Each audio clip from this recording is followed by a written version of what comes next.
Amen. Amen. Amen. Amen. Okay, Don, if you would open us and do your talk to us, and we'll have a few moments for Q&A, and then Bart is going to All talk right. to us. So you have the floor. Thank you, Victoria. Hello, everybody. It's good to see everybody. I've been out of pocket for the last couple of meetings. It's good to be good to be home. Victoria asked me to talk about some of this unrest on college campuses. Some of you may know that my alma mater, the University of North Carolina, has been a rare, bright, shining beacon in the last few weeks, and I'll get to that in a second. But I think the whole topic of these unrests gives us an opportunity to revisit some things. And some of y'all have heard me say one of my favorite scenes in all of moviedom is from the 1970 classic Patton. When they're showing General Patton there in Tunisia battling Rommel's forces at the Battle of El Ghoutar, and the American tanks finally start to get control, and Patton puts his field glasses up and says, "Rommel, you wonderful blippity blip blip, I read your book." And that is one of my favorite lines, and I think there's really a lot of wisdom in that.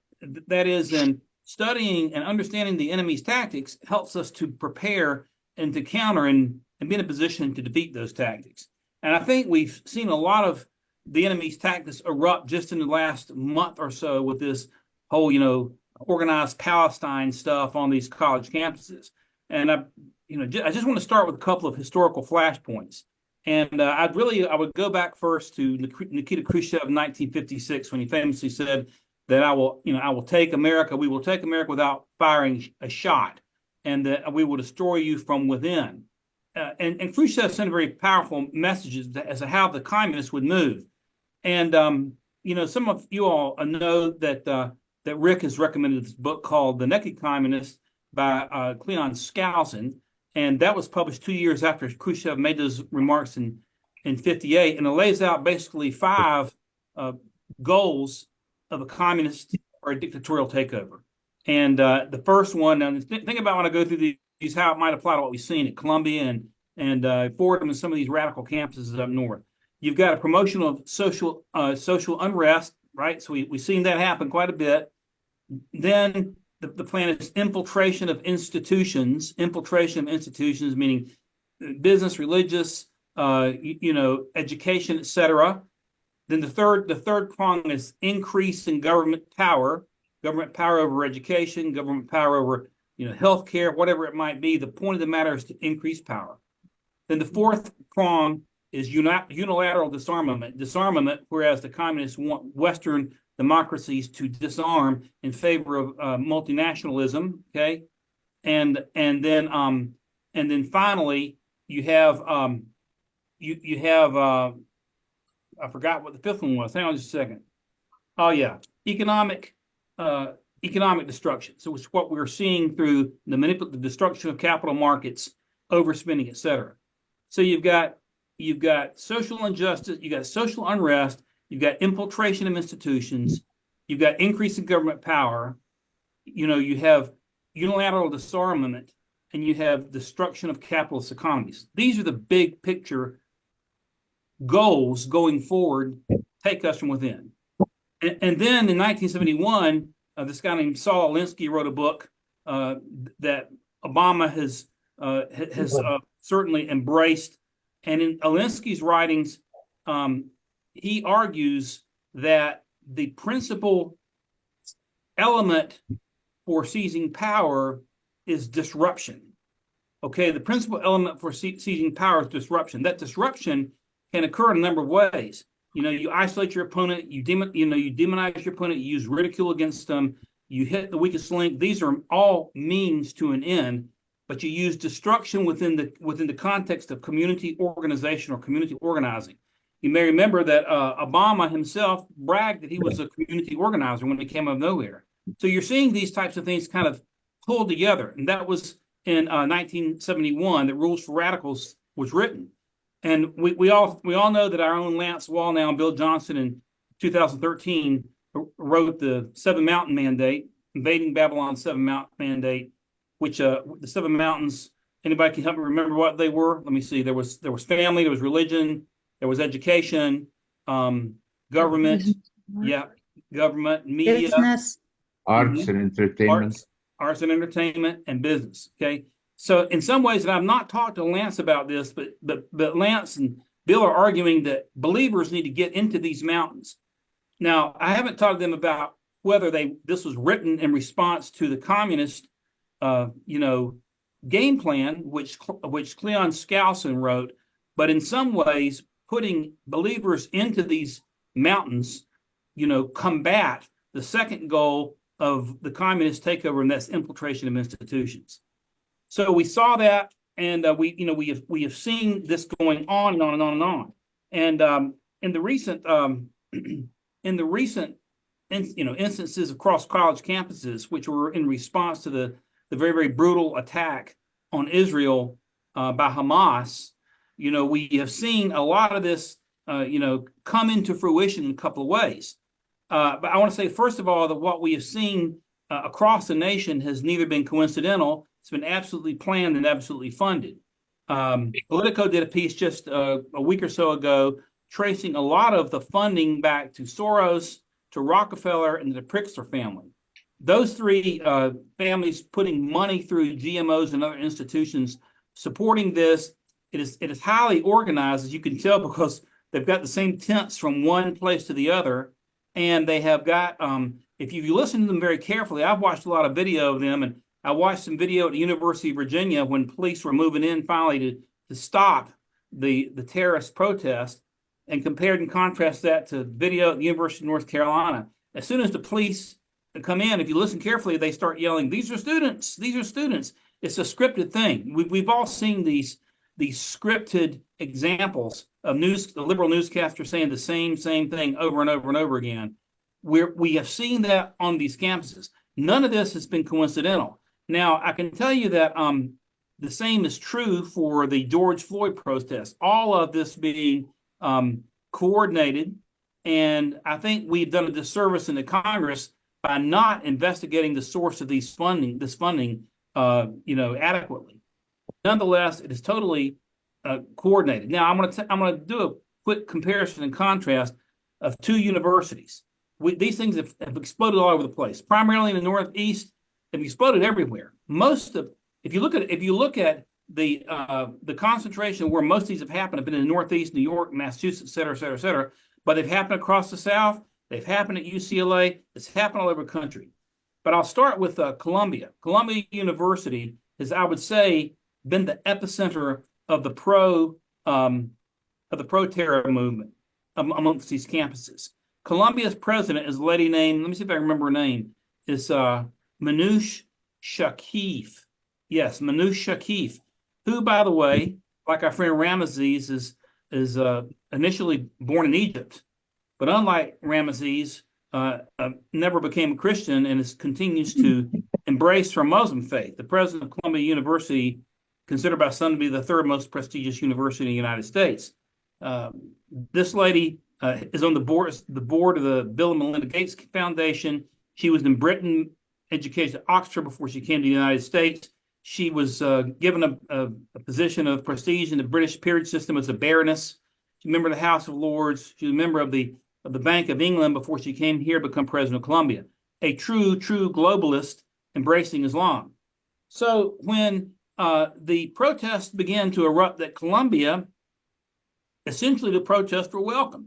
These agitators, these students come in with these flags and they're yelling all these things. They're destroying things. They set these tents up. And what does the president, the Muslim president of Columbia do? She begins to engage in tender, soft negotiations with these pro-terror students and outside agitators, and not just students and agitators from the outside, but Columbia professors as well. So you see the educational establishment is in there with them. They negotiate on from the 17th of April, when they descend upon Columbia, all the way up until they break into Hamilton Hall. Hamilton Hall is the principal administration building at Columbia. So these thugs, these pro-terror agitators break in and they occupy Hamilton Hall, and they stay there for quite some time. There are reports of janitors within the hall who are afraid for their lives, and the president continues to negotiate in sort of a tiptoed manner. She's getting a lot of criticism, There are calls from Republicans in the Congress for her to resign. She doesn't do it. Finally, the mayor of New York, and this is again delicious irony, they've opposed they've been wide open borders all this time, and now they've got a problem in their hands. The mayor of New York, Eric Adams, finally insists that it gets shut down. So they send on the 30th, they send Newark police into Hamilton Hall to arrest and clear out Hamilton Hall and clear out the tents that are there on campus. The terrorists have broken glass, they have damaged furniture, they've just raised holy you know what within the compounds. And this president, Shakif, she says that it was with great regret that she finally had to call the police. In other words, it was basically an apologetic type of approach. Before I move on to the second example, and that's the University of North Carolina, Chapel Hill, I want to just say a couple of things about disruption. If you go back even to what Cleon Skousen revealed, if you go back to what Khrushchev was talking about, if you go back and you look at many tyrannical takeovers throughout world history, the key has been chaos and disruption. And I think it's important to understand that the instigators of chaos and disruption don't necessarily care or believe in the underlying cause that they are pushing. I mean, does anybody think George Soros really cares about the Palestinians, or that Bill Gates really cares about healthcare when he pushes jabs on everybody? It is the disruption, the chaos. They want their followers to believe in whatever the cause might be, but the disruption, the chaos, is a means to an end, and that end is power. Okay, so that's what we have going on here in these campuses. Now let's compare and contrast that to what happened at UNC Chapel Hill.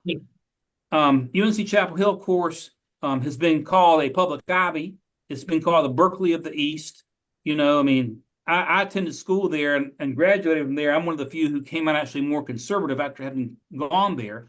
I remember when I was a freshman there in the early 80s, coming from Plymouth, North Carolina, and just off the farm really, and frankly somewhat intimidated by the professors. I remember a religion professor. I took an Old Testament class there. Her name was Carol Myers, and she started talking about the creation hoax. That's what she called it, the creation. I'll never forget it. And I didn't have the spine or the guts to stand up to her at the time. Now it'd be quite different. But at the time, you're just a kid there. You're coming out of off the farm, coming off the fishing boats, and here you're this big university with ivy all over the walls, and they're telling you this stuff. That was in 1978, just to date how old I am. Think of what it's got like now. The UNC, of course, has become more and more and more and more liberal over the years. It's just incredible the type of, you may recall, what was this professor's name a couple of years ago they tried to bring in there, who was involved in the 1619 project. Her name slips away. Maybe some of y'all can remember that. The board of directors, the board of trustees finally got rid of her, but that's the direction it is pushed. Now then, 2 weeks ago, the terrorists attempted to take control of the main quad of the campus at UNC Chapel Hill. First thing they do, they take this so-called Palestinian flag, and remember, there's no nation called Palestine. There's never been a country any time in the history of the world called Palestine. They march into the center of the campus. They pull down the American flag, and as soon as they do that, the new chancellor of the university, Lee Roberts is the son of, you may remember, Cokie Roberts off ABC, who was there for many years. Lee Roberts went to Duke. He stayed in North Carolina the rest of his life, and he was Governor Pat McCrory's budget director.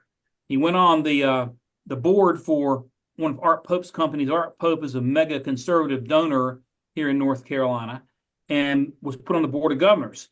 In December of this past December, Lee was made the interim chancellor of the university over a tremendous amount of opposition from the faculty, from the Daily Tar Heel, the school newspaper, that were just having a conniption because Lee swings to the right. Now, if you look his voter affiliation up, it'll show you unaffiliated, but he's been involved in conservative groups all this time. So fast forward back to the attempted takeover 2 weeks ago. As soon as that happened, the chancellor goes out, accompanied by UNC police officers, and forces the terrorists to disperse, takes it down, and then goes to the steps of the South Building, which is UNC's equivalent of Hamilton Hall, and says basically, this is a flag for all the people. While we tolerate free speech, we don't tolerate, any one group trying to have their way. The university is owned by all the people of North Carolina, which is an anti-elitist statement, which I'm glad to hear, and I'll get to that in a second. And as long as I'm chancellor, that flag, the American flag, will fly. In the meantime, UNC then proceeds to get ready to raise not just the flag that had been taken down, but one of these huge mega flags that you see on the side of the road, like 50, oh, it's 50 feet, but it is a huge thing. And as they were doing that, the terrorists come back. At this point, these kids from this fraternity, Pi Kappa Phi, go and surround the flagpole while they're being pelted and spit on by these angry pro-terrorist students and agitators the entire time, and stand there for an entire hour while the huge flag is then erupted.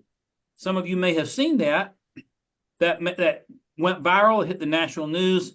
I did a post on my Facebook about it, which went viral, and I've never, ever seen anything like it. Some donor decided to start a what do you call it when you collect money online? Get what's that? A GoFundMe page. Yeah, fine. GoFundMe page. They had $500,000 collected for the fraternity boys in like 3 days. It was absolutely crazy. And in fact, it was so inspiring that President Trump made a 1-minute video commercial on that the courage those kids showed. And I'll be happy, Victoria, to share that with you if you'd like to share it with the group. But why the difference? And isn't it fascinating that you have a clash of cultures taking place, diametrically opposed clash of cultures taking place at two of the most prestigious American universities, one not just pro-terror, but pro-chaos, pro-agitation, anti-American, anti-Israeli, and another protecting the flag and not letting it draw out, but drawing the line in the sand immediately. Isn't that fascinating? And I'll add one more thing to the story at UNC. The chancellor had asked for the North Carolina Highway Patrol to be on standby. There were dozens of Highway Patrol troopers ready to go in. The Democrat governor of North Carolina ordered them to stand down. The university police got the job done on their own, but that's the rest of the story there. But isn't it interesting, this clash in cultures? And 3-4 years ago, UNC would have been right there where Columbia is. Well, what's happened? It's been about 8 to 10 years now, but since the North Carolina legislature shifted, the General Assembly shifted to Republican, we have been putting conservatives on the University of North Carolina Board of Governors. The Board of Governors is the group that oversees all the member institutions, and I think there's 16. UNC Chapel Hill is the oldest, and some call it the flagship. I don't really like elitism, but there's been a lot of that there, and I'll tell you that. NC State is the largest. The UNC Charlotte, Appalachian, East Carolina, these are member institutions. The UNC Board of Governors control all of these. We've been putting Republicans on the Board of Governors. Republicans control the Board of Governors. And I have friends on there, and I've been, frankly, I have been really frustrated. They've not been moving fast enough for me. But finally, you get a conservative chancellor at the flagship institution and a conservative provost, and it just spreads like wildfire. And so part of the moral of the story is, when you go back to Lance and the Seven Mountains, and you look at the mountain of education, for example, you look at that being where Christians are to take educational and other institutions against what the communists, and I say communists, listen, communism is just for those for Marxists who perpetrate it. It is a means to tyranny, okay? Whether it's Nazism, fascism, communism, they're all means to tyranny. And the tyrant doesn't really care about the philosophy. He wants to sell the poor sucker out there in the street on the philosophy. But just what we have seen here in Chapel Hill, at the University of North Carolina, within the last 3 weeks, should serve as an encouragement that, number one, Lance and Bill Johnson are right and others are right when we must understand it's important for us as believers to retake these mountains and go just beyond the 7 that Lance has laid out. But there is an example where there can be sudden and immediate change with the right leadership in place. And I think that's a very, very valuable lesson for us to kind of take out of all this. Right now, we saw just last weekend, maybe some of you saw it, a lot of these universities have graduation on Mother's Day. We saw some pro-terrorist students at Duke, walk out of the commencement speech, which was given by Jerry Seinfeld, only because Seinfeld is Jewish, just walk out. And of course, they were loudly booed. So the disruption isn't over. But for the time being, it appears to have died down for the moment. But I do believe that between now and November, we're going to see a continued agitation, continued false flags. We may see something, think about this. If one of those students in any of these protests had gotten killed or died or something, think about how they would immediately try to turn that on its head. And so we have to understand that the narrative can flick just on a dime so quickly that it'll make your head spin. And we have to be on the guard for that. But the moral of the story is that we must, as believers, consciously and bravely retake these mountains. And I'll just close by saying, I think education is one of the mountains, and using Lance's word, that we as conservatives have traditionally neglected. It doesn't pay as much to teach. There's a lot of bureaucratic junk you've got to go into. But I'll give you another example locally from here in the Charlotte area. The Union County School Board that was headed by my friend Melissa Merrill at the time, who's down the commission over there. When Mandy Cohen and Roy Cooper came out with their unconstitutional mask and vaccination mandates, the school board stood up to them and refused to comply.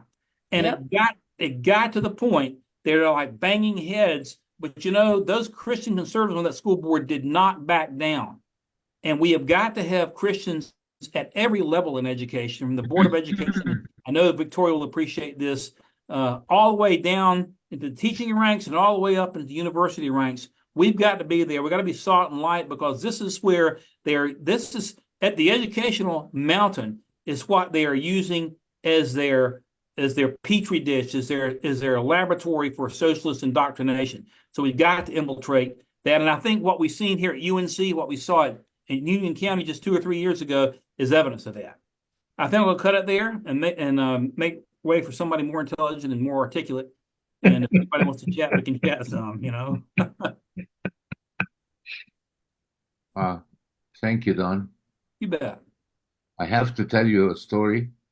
My father graduated from Columbia University with a master's degree in 1931, and he raves about it as having been an amazing Christian university. And all these great universities started out that way, Ramesses. Just about every one of them, Harvard, Yale, Princeton, Columbia, all of them at one time. And the change happened that fast. It just unbelievable. It is. Don, to your point, I may have shared this example before, but just down the road from me in the adjoining county, Clark County, the state representative there, Ryan Dotson, was on a prayer call for praying for the state of Kentucky about a year ago. And he had just been a state representative for about a year. He shared that in that first year, none of his bills were brought to the floor to be introduced or to even be voted upon. And after that first year, he felt that he was just like, what am I doing here? And he took it to the Lord. And he said, Lord, you've opened the door for me and you put me in this place. None of my legislation has passed. What am I doing here? And the Lord answered him. And the Lord said, your mere presence there is helping to hold back the darkness. And that's exactly to your point, Don. If we avail ourselves to enter into these different mountains of influence, sometimes even our presence there is enough to just hold back the darkness. That's precisely correct, Ken. There's one other thing I wanted to add that may be of encouragement. Just Monday, the University of North Carolina Board of Trustees voted, now not the Board of Governors. Board of Governors controls the whole system. Each campus's Board of Trustees, we've had Republicans and conservatives on the Board of Trustees voted just this Monday to eliminate the DEI program at the University of North Carolina, Chapel Hill, to defund it, and to take the $2.3 million that was set for it and give it to the university police and the law enforcement. How do you like them apples? So, but Ken, you're right. Our mere presence is important, because it isn't about winning, losing, or drawing. It's a matter of staying in the fight and fighting the good fight.